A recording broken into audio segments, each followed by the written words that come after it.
بسم اللہ الرحمن الرحیم۔ السلام علیکم دوستو۔ گود اور مادہ کا اصول، doctrine of pith and substance interpretation of statute کا یہ سبجیکٹ ہے۔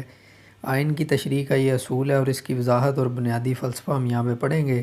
اسٹیچوٹ کو انٹرپریٹیٹ کرنے کے لیے دوستو بہت سے رولز ہیں، بہت ساری ڈاکٹرائنز ہیں جو انٹرپریٹیشن آف اسٹیچوٹس کے اندر بتائی گئی ہیں سبجیکٹ کے اندر۔ تو دوستو پتھ کا مطلب ہے ٹریو اسینس، فطرت، اصل فطرت، حقیقی فطرت، اور essence of something, while substance means the most important or essential part of something. This doctrine pith and substance relates to finding out true nature of a statute.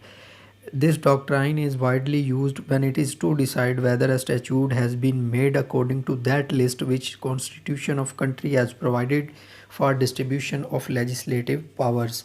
تو دوستو قانون کو اس فہرست کے مطابق بنایا گیا ہے جس فہرست کو ملک کے آئین نے قانون سازی کے اختیارات کی تقسیم کے لیے فراہم کیا گیا ہے۔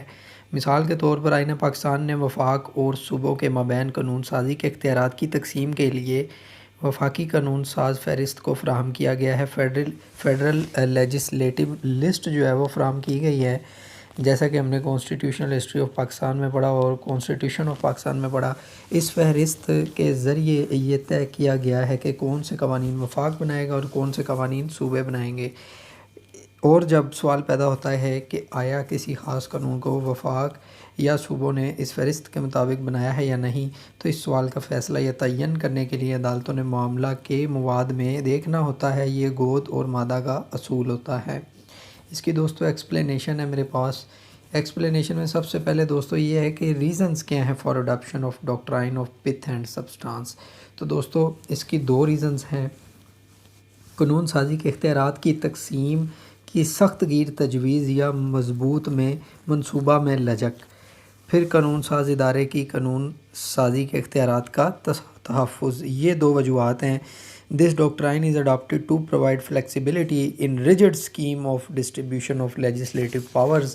پھر اس کے بعد دوستو سیکنڈ پوائنٹ میں نے آپ کو بتایا ہے کہ protection of legislative powers of legislature. ایسا نہیں ہے کہ اگر ایک پاور صوبے کی ہے تو اس کے اوپر وفاق جو ہے وہ حملہ کر دے گی اور کہے گی جی میں بناؤں گی، حالانکہ وفاق کے پاورز جو ہیں وہ زیادہ ہیں، وسیع ہیں۔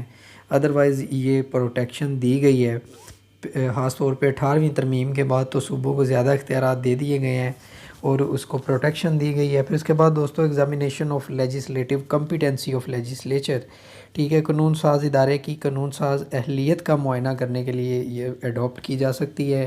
پھر اس کے بعد دوستو اس کا جو بنیادی فلسفہ ہے وہ یہ ہے کہ بنیادی فلسفہ جو گود اور مادہ کے اصول کی پشت پر کار فرما ہے وہ یہ فلسفہ ہے کہ کوئی قانون یا قاعدہ جسے قانون ساز ادارے نے بنایا ہو وہ قانون یا قاعدہ قانونی یا جائز ہوتا ہے اگر قانون یا قاعدہ کی صحیح فطرت اس موضوع کے متعلق ہوتی ہے جو موضوع اس فہرست میں آتا ہے جس فہرست کو قانون سازی کے اختیارات کی تقسیم کے لیے آئین فراہم کرتا ہے، کیونکہ آئین جو ہے وہ سپریم لا آف کنٹری ہیں اور اس کے مطابق ہی لیجسلیٹو لسٹیں ہیں، پروونشل ہیں، فیڈرل ہیں۔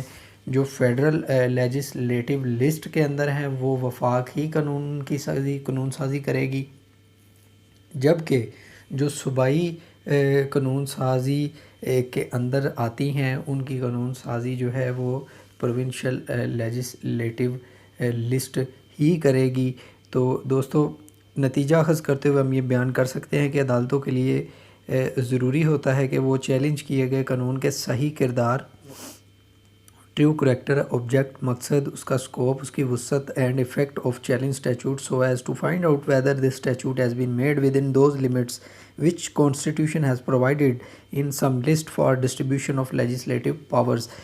تو عدالت معائنہ کرتی ہے، یہ تلاش کرتی ہے کہ آیا کہ قانون ان حدود کے اندر بنایا گیا ہے جن حدود کو قانون سازی کے اختیارات کی تقسیم کے لیے کسی فہرست میں آئین نے فراہم کیا ہے۔ تو دوستو یہ تھا doctrine of pith and substance, اس کا ایفیکٹ، اس کا بیسک فلسفی اور اس کے ریزنز فار اڈاپشن۔ امید کرتا ہوں آپ کو اس کی سمجھ آئی ہوگی۔ اس ویڈیو کو لائک کریں اور چینل کو سبسکرائب کر کے بیل آئیکن کو دبا لیں۔ اگلی ویڈیو میں ملیں گے۔ اللہ حافظ۔